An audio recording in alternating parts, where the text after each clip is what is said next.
Hi everyone, this story is beautiful. Watch till the end, I hope you like it. She was just the janitor until she stopped his $1 million wedding. I never imagined my whole world would fall apart on the most beautiful day of his life. It was supposed to be Lucas Hale's perfect day, his wedding. His empire expanding, his bride glowing under chandeliers. Cameras flashed, flowers bloomed, and violins played. But all that stopped when the janitor walked in. That janitor was me. My name is Emma Lane. I was 24, a college dropout mopping floors at Hale Enterprises. I never thought someone like Lucas Hale, a billionaire heir, would even notice me. But one night, he did. It was nearly midnight. The building was empty, except for Lucas and me. He'd stayed late after a board meeting, shoulders tense, suit jacket off, pacing behind his glass office. I pushed my cart quietly down the hall, trying not to be seen. But he spotted me. "Emma, right?" he asked. I nodded, stunned that he even knew my name. He asked for coffee. I brought it, hands shaking. Then he started talking. He told me how tired he was of fake smiles, business deals, and the fiancé his parents were forcing on him. I listened, that's all I did. Then one laugh turned into a touch. One touch became a kiss. That kiss became a night I never forgot. But the next day, he vanished. I called, texted, waited. He ghosted me completely. I saw him once after that, walking through the lobby with his new fiancée, Clarissa Dane.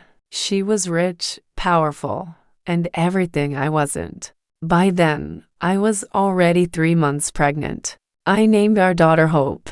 I didn't want revenge. I wanted acknowledgement for her, for me. But Lucas shut every door. So I waited for the day I knew the world would be watching, his wedding. I wore a borrowed dress, curled my hair, and walked into the Rosemont estate like I belonged there. The music played. Clarissa smiled. Lucas looked tense. And then I stepped into the aisle, holding my baby. Gasps, whispers. A bridesmaid screamed.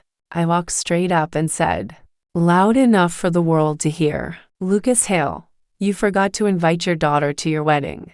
The room froze. I raised Hope gently in my arms. She's 6 months old. Her name is Hope, and she's yours. Security moved, but Lucas stopped them. He looked at me, then at the baby. Clarissa stared like I had spit in her face. Her father, Marshall Dane, turned red. "She's lying," Clarissa said. I pulled out the birth certificate. Check the date. Do a test. I have nothing to hide. Lucas didn't say a word, but the look on his face said it all. Clarissa slapped him. "We're done." Her father shouted that the deal was off. Guests started whispering, filming, walking out. The wedding collapsed, and I stood there, not as a janitor, but as the mother of his child. She doesn't exist. I want $1 million placed in trust, not for me, for her future. Gasps again. Lucas finally spoke. "Is this about money?" "No," I said, voice firm. "It's about responsibility."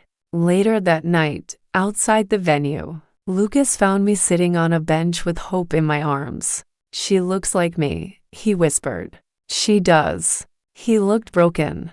I didn't know. "You didn't want to know." I stood, ready to walk away. "I'll call my lawyer," he said.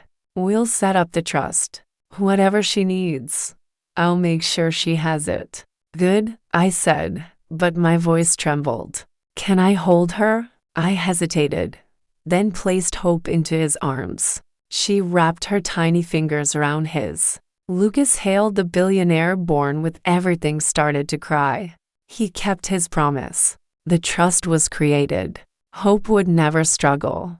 Lucas began visiting, at first, just to see her. Then, he began calling more, showing up with lullabies, changing diapers, laughing. One night, after she fell asleep, he looked at me.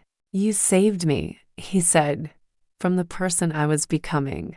And for the first time, I believed him. Maybe I was just the janitor once. Maybe he was just another billionaire with walls to high.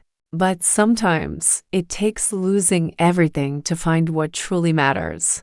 And standing there, in a tiny apartment filled with love, we were no longer broken. We were a family.